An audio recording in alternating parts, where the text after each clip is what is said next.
Vector product. तो बच्चों इसको वेक्टर प्रोडक्ट इसीलिए बोलते हैं क्योंकि दो वेक्टर्स मान लीजिए ए और बी, हम उन्हें मल्टीप्लाई कर रहे हैं, ठीक है।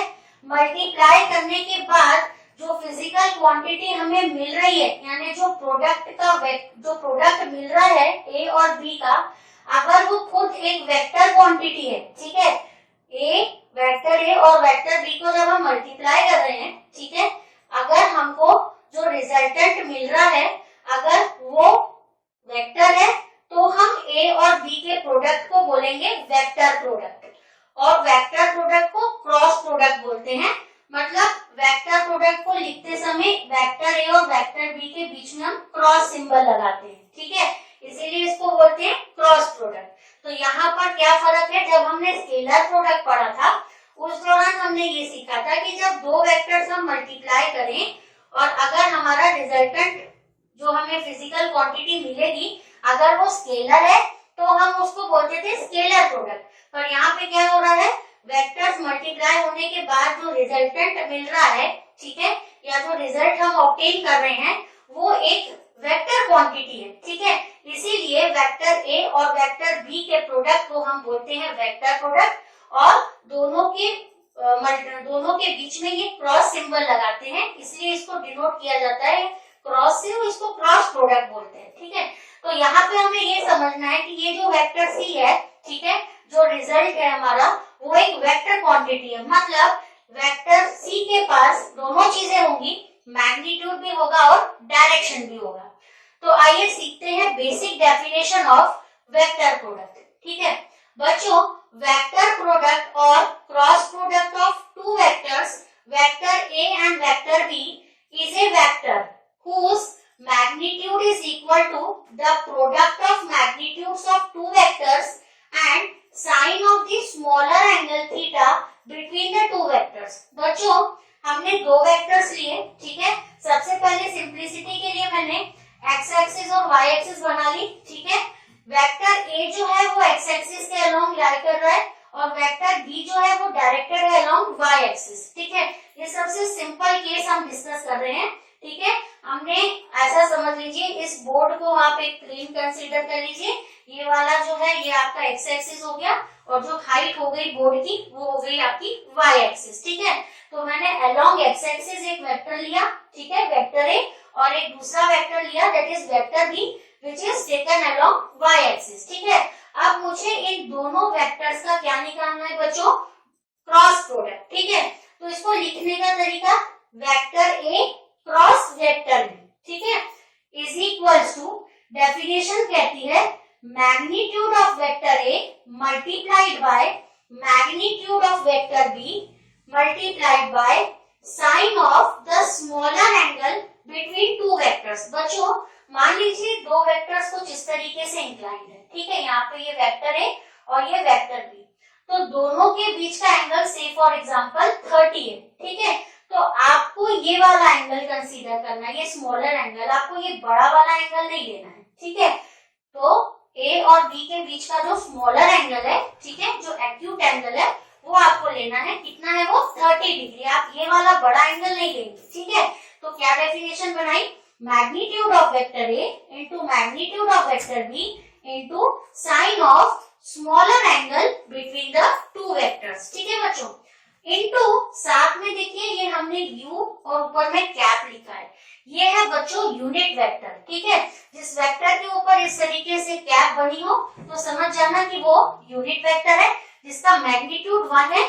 और ये यूनिट वेक्टर का खास काम ये रहेगा कि जो हमें रिजल्ट मिलेगा, ठीक है, जो हमको वेक्टर सी फाइनल आंसर मिलेगा जो कि एक वेक्टर क्वांटिटी होगी, इस वेक्टर का डायरेक्शन हमें बताएगा ये यूनिट वेक्टर जिसको हमने लिखा यू कैप से, ठीक है।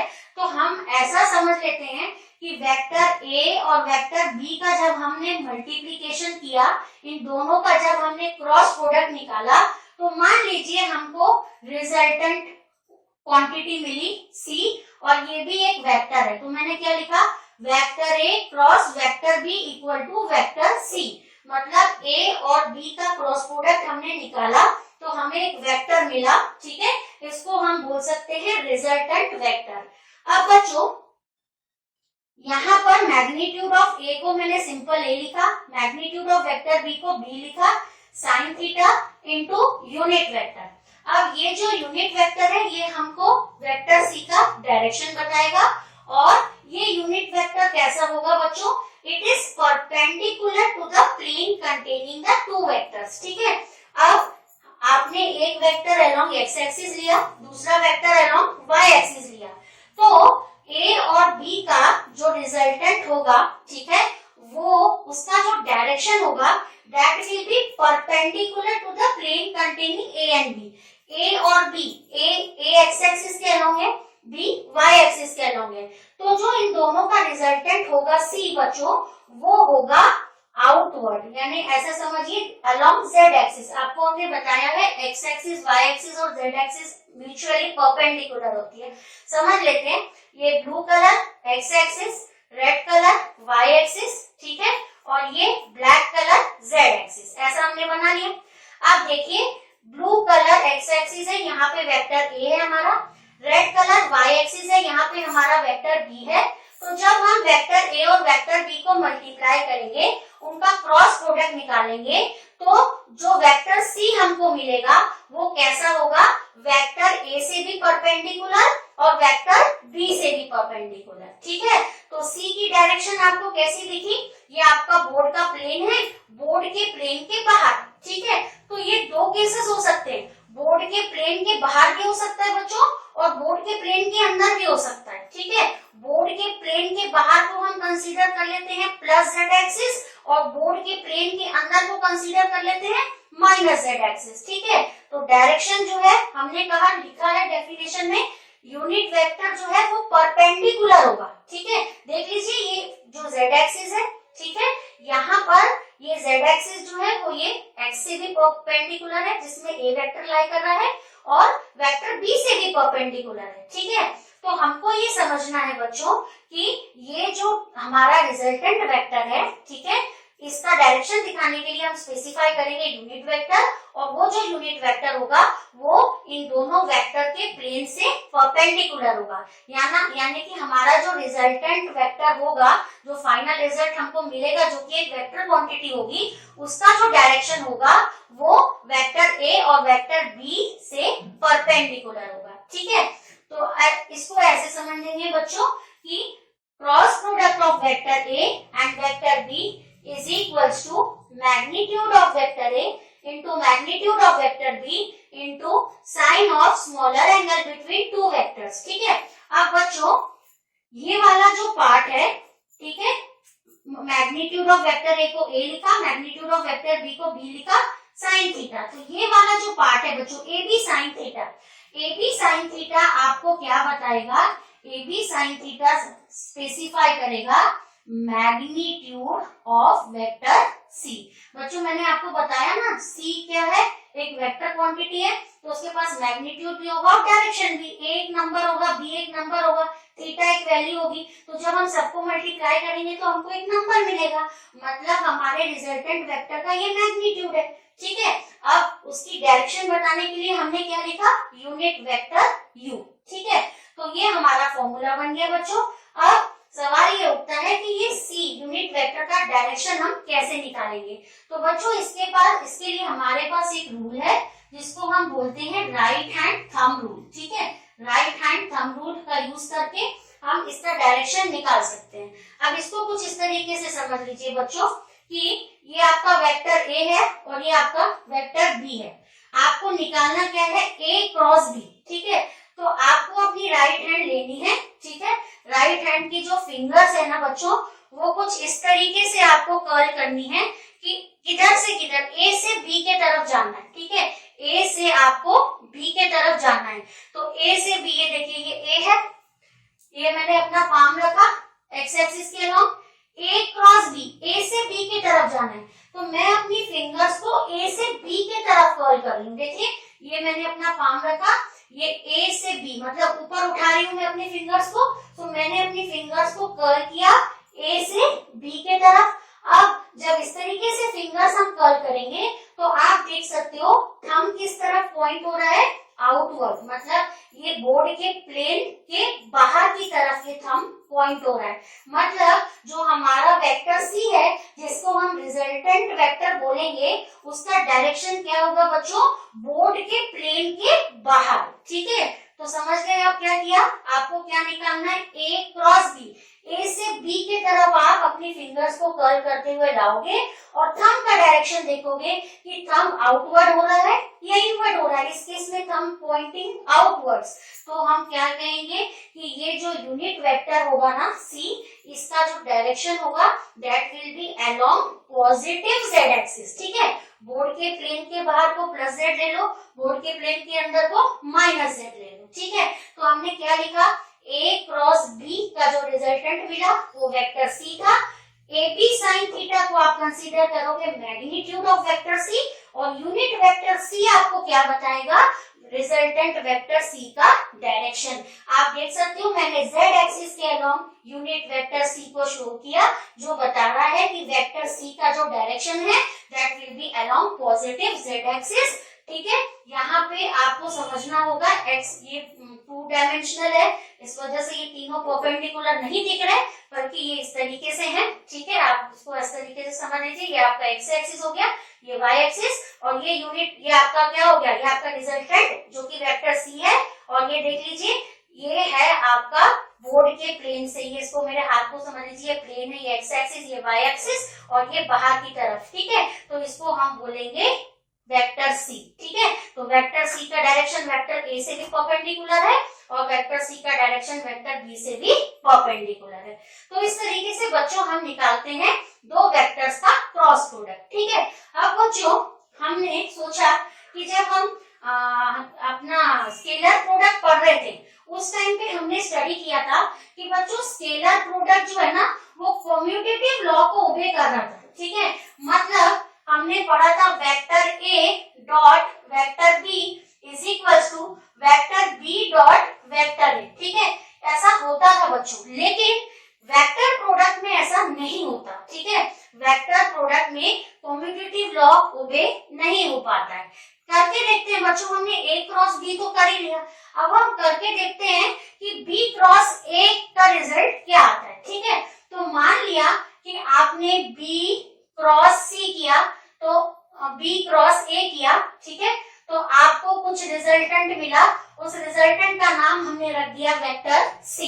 ठीक है बच्चों, तो अब आप देखिए डेफिनेशन के हिसाब से हम क्या लिखेंगे, फर्स्ट वेक्टर का मैग्नीट्यूड मतलब magnitude of vector B, second vector का मैग्नीट्यूड मतलब magnitude of vector A into sine theta, theta is angle between vector B and vector A, साथ में क्या लिखेंगे, यूनिट वेक्टर। ठीक है, साथ में क्या लिखेंगे, यूनिट वेक्टर।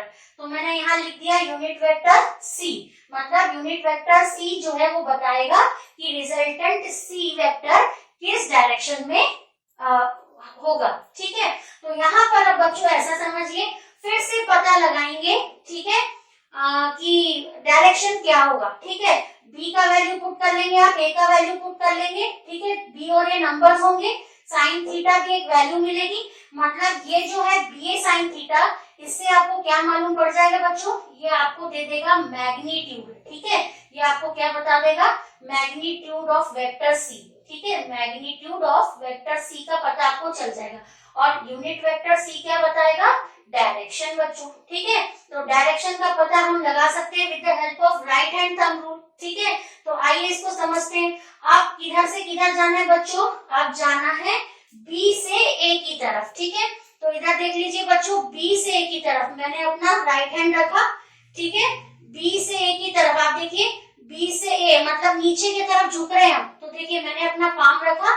ठीक है, तो ये है हमारा, ये आपका बी से ए की तरफ बच्चों, मैंने अपनी फिंगर्स को कर्ल की, ये देखिए इस डायरेक्शन को देखिए और मेरे फिंगर्स के डायरेक्शन को देखिए, सेम है, बी टू ए मैं कर्ल कर रही हूँ, और मेरा जो थंब है वो किस तरफ पॉइंट हो रहा है बच्चों, इनवर्ड्स, मतलब जो थंब है इट इज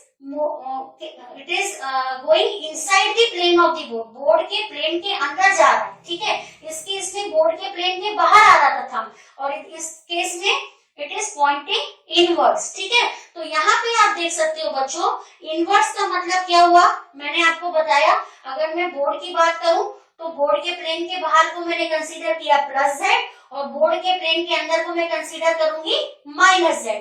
तो यहाँ पर आप क्या बताएंगे कि जो रिजल्टेंट वेक्टर होगा c, उसका जो डायरेक्शन होगा that will B along negative z axis. ठीक है बच्चों, यहाँ पे आउटवर्ड बोर्ड के प्लेन के बाहर, आउटवर्ड मतलब प्लस z एक्सिस, बोर्ड के प्लेन के अंदर मतलब नेगेटिव z एक्सिस। ठीक है, तो यहाँ पे आप एक चीज देखिए कि a क्रॉस b जब मैंने किया और b क्रॉस a जब मैंने किया, तो जो रिजल्टेंट वेक्टर था दोनों की डायरेक्शन कैसी थी, अलग अलग थी। इस केस में यूनिट वेक्टर जो था वो बाहर की तरफ था डायरेक्टेड, और इस केस में unit vector was directed inwards inside the plane of the board. मतलब a क्रॉस b और b क्रॉस a का डायरेक्शन जो है वो सेम नहीं है। तो क्या हम बोल सकेंगे कि b cross a cross b और b क्रॉस a इक्वल होंगे क्या बच्चों? नहीं, ये इक्वल कब होंगे, जब इन दोनों का मैग्नीट्यूड भी सेम होगा और रिजल्टेंट भी सेम हो, डायरेक्शन भी सेम होगा। ठीक है, मैग्नीट्यूड अगर आप सिंपल मान लीजिए, आपने सेम वेक्टर लिए, a का वैल्यू आपने लिया 2, b का वैल्यू आपने लिया 3, तो क्या आएगा बच्चों, यहाँ पे vector c is equals to a का वैल्यू 2, b का वैल्यू कितना है 3, 2 3 जा 6 हो गया बच्चों। ठीक है, थीटा कितना है, यहाँ पे थीटा कितना दिख रहा है 90, साइन 90 कितना होता है 1, तो यहाँ 6 इंटू 1 कितना हो जाएगा, 6 हो जाएगा, इंटू यूनिट वेक्टर। अब ये यूनिट वेक्टर किधर है बताइए, इसका डायरेक्शन किधर है बच्चों, इसका डायरेक्शन है अलोंग प्लस z एक्सिस। मतलब ये जो यूनिट वेक्टर है इसको मैं कह सकती हूँ इट इज डायरेक्टेड आउटवर्ड बच्चों। ठीक है, और अगर इधर निकालूं तो बताइए, सेम वेक्टर लिया मैंने, वेक्टर a का वैल्यू उधर कितना था, मैग्नीट्यूड 2, b का मैग्नीट्यूड कितना था 3। चलिए निकालते हैं, vector c is equals to, ठीक है बताइए b का वैल्यू कितना है 3, 2, a का वैल्यू कितना है 2, कितना आएगा 6, साइन 90 फिर से कितना हो जाएगा 1, तो क्या आया 1 इंटू यूनिट वेक्टर c। ठीक है, अब यहाँ पर देखिए डायरेक्शन था आउटवर्ड, इस केस में डायरेक्शन क्या है, इनवर्ड, है ना। तो दो वेक्टर्स इक्वल कब होते हैं, जब दोनों का मैग्नीट्यूड भी सेम हो और डायरेक्शन भी सेम हो। तो यहाँ पे आप देख रहे हो मैग्नीट्यूड दोनों का सेम है पर डायरेक्शन दोनों की सेम नहीं है। ठीक है, एक डायरेक्टेड है अलोंग पॉजिटिव z एक्सिस, दूसरा डायरेक्टेड है अलोंग नेगेटिव z एक्सिस, है ना बच्चों। तो इसका मतलब vector a cross vector b is not equal to vector b cross vector a, पर आप कह सकते हो दोनों के मैग्नीट्यूड इक्वल है। ठीक है, इधर भी मैग्नीट्यूड कितना आया 1, ठीक है 1 नहीं लिखना था, यहाँ पे 6 लिखना था। ठीक है, यहाँ पे देख लीजिए आप, भले ही आप यहाँ पे 2 3 जा 6 करिए या फिर 3 2 जा 6 करिए, एक ही बात है, मैग्नीट्यूड दोनों के सेम है पर डायरेक्शन दोनों के अलग है। a क्रॉस b किया तो हमको डायरेक्शन मिला c का पॉजिटिव z एक्सिस के अलोंग, और जब b क्रॉस a किया तो डायरेक्शन मिला अलोंग नेगेटिव z एक्सिस। तो दोनों के डायरेक्शन सेम होने के वजह से, नहीं होने की वजह से हम कहेंगे कि a क्रॉस b और b क्रॉस a इक्वल नहीं होते, पर हम इसको ऐसे जरूर लिख सकते हैं, magnitude of vector a cross vector b is equal to magnitude of vector b cross vector a।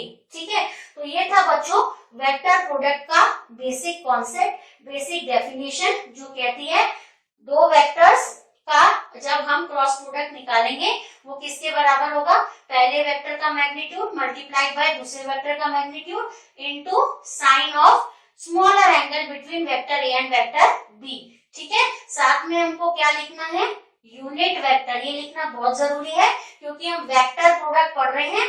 तो जब दो वेक्टर्स को मल्टीप्लाई कर रहे हैं तो जो प्रोडक्ट वेक्टर है, ठीक है, उसके पास मैग्नीट्यूड के अलावा डायरेक्शन भी होगा, तो उसके डायरेक्शन को स्पेसिफाई करने के लिए हमने लिखा यूनिट वेक्टर। ठीक है, सो ये थी आपकी बेसिक डेफिनेशन, इसको आप याद रखेंगे। तो अगर आप इसको याद रखेंगे तभी आप आगे इसके और भी कैरेक्टरिस्टिक्स समझ पाओगे। आई होप आपको वेक्टर प्रोडक्ट अच्छे से समझा है। Thank you very much.